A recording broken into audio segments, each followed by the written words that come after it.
Hello, and thanks for checking out my channel. My name's Nick, and today I'm doing something new and fun. It's the beginning of September in current recording times, and that means that it is basically Halloween season. You want fun horror thrillers to be watching up until Halloween, and that's why you need Shudder. If you don't know what Shudder is, now is the time to get acquainted. It's a great streaming service that is full of all things under the horror umbrella, from obscure indie titles to classics that you know and love. Shudder has a vast library of great titles to choose from. And if you can't tell from this production quality, this is not sponsored at all. This is just one horror fan to another saying, this is what you want, this is your shortcut to greatness. And so I'm deeming Saturday Shudder-day, and each Saturday I'm going to be choosing a new title that is currently streaming on the service, and then I'm going to explore it in a video. Summer might be coming to a close, but that does not mean that you can't time warp back to summer of '84 with my first pick, a movie that had glowing reviews coming out of film festivals last year, and I have heard mostly only positive reception for this. A lot of people in the horror community especially just love this film. Directed by Francois Simard, Anouk Wissel, and Johann Carl Wissel, the guys behind Turbo Kid, the excellent post-apocalyptic action film that's currently streaming on Amazon Prime. You should definitely check that out. These guys team up again for summer of '84, written by Matt Leslie and Stephen J. Smith. The film centers on a group of teenage boys who are hanging out throughout the summer of '84 until one of them suspects that one of their neighbors is actually a serial killer. From there, we follow a paranoid plot in which they try to uncover clues and get to the bottom of who's killing children in their suburbs, and if it sounds familiar, that's because it 100% is.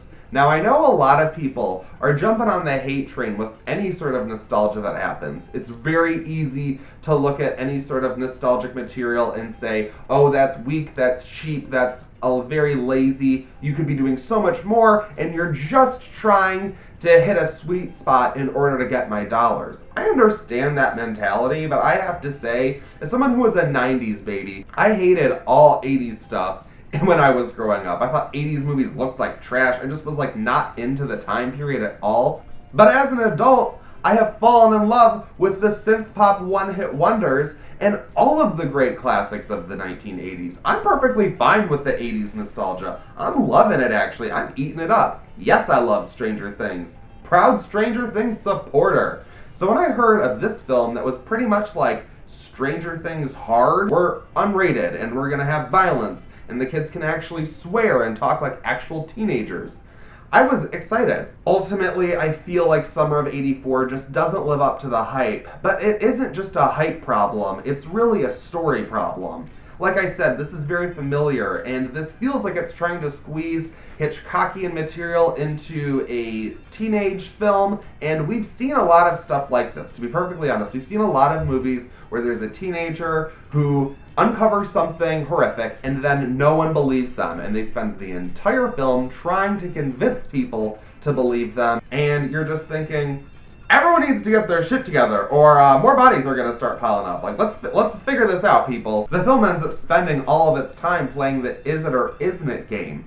Is the neighbor a psychotic serial killer? Is the teenager a paranoid asshole? What could it be? We've seen these beats played out a whole lot, and I am perfectly fine with seeing some formula done right. I am all about it, especially with all of the goodness, the synth score, the 80s everywhere-ness of it all. I felt like I'm perfectly fine with them filling in the blanks with some basicness, and I'll still enjoy it because that's just the kind of viewer I am. I just like to enjoy things, pardon me. But all of that set dressing and filler can't make up for this weak script because, again, we spend the entire film really asking ourselves the same question over and over, and you get to the point where you just don't care about the answer. So when you do get an answer, it doesn't matter how beefed up it is, it really was ultimately dissatisfying for me. Let's talk about the characters in this movie, because we have our main character who is supposed to be leading the pack, but he's really pushed aside by all of his friends who are supposed to be there to support him,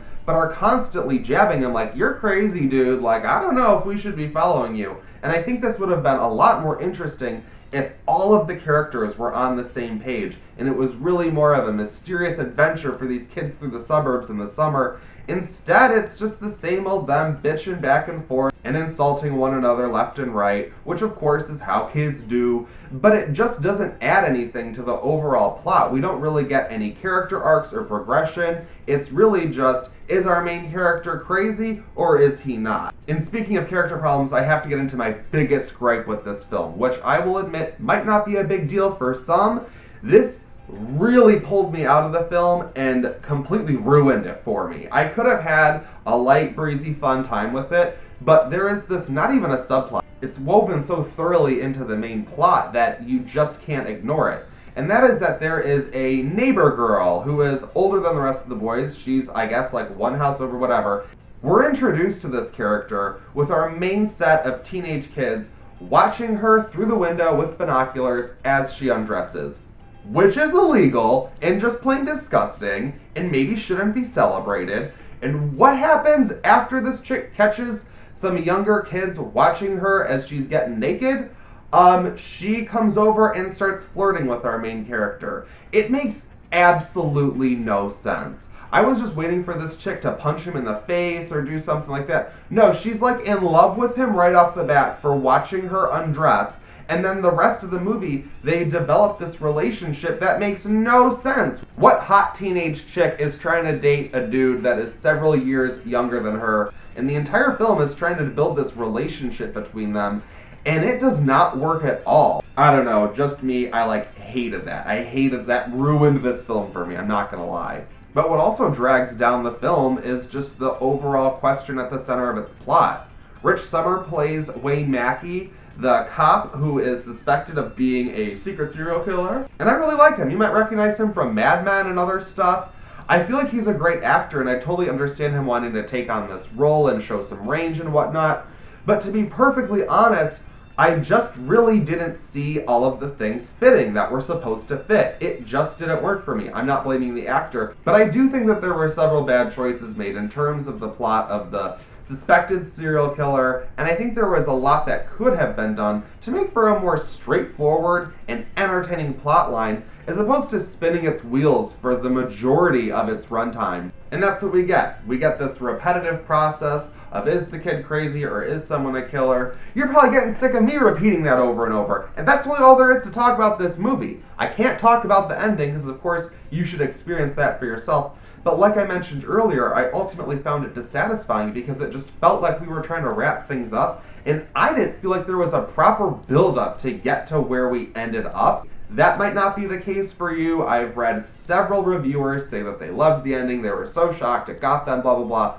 For me, I got to the end and I was like, yeah, finally do something. Do something, Summer of '84. Overall, I liked a lot of the 80s-ness of Summer of '84, and it made for a fun viewing experience. Kind of, for the most part. Like, I'm not mad that I watched it, but I would never plan on watching it again. And that's why I'm going to give Summer of '84 a 2.5 out of 5. It's like bordering on a 3. It's close, but then I think about it and I'm like, all I liked was just like the music and the 80s references, and that's it. I really didn't like the actual story or characters or anything going on in the movie. And that's why I would say you should watch it for yourself to form your own opinion. If you have a Shudder subscription, you should definitely give it a watch. It's one of their exclusives. You can only watch it there. If you don't have Shudder, again, just get Shudder. You want it. And that's how I feel about Summer of '84. Kind of a disappointing one to start things off with. However, that's sometimes just how it works. Sometimes you just pick a title out and you give it a whirl, and they're not always perfect. But that's what I'm here for. I'm here to give you the right expectations going in to watch these flicks. So you let me know, if you've seen Summer of '84, hit the comment section and tell me, what did you like about it? What did you not like about it? Do you agree with me? Do you disagree with me? Are there other things on Shudder you want me to cover so you can say, I don't know if I want to watch that. You let me know if it's good or not. And tune in next Saturday as I explore another title streaming on Shudder, and we're going to get scary with it. Thank you so much for watching. Like this video, subscribe to my channel, and I'll see you in my next video.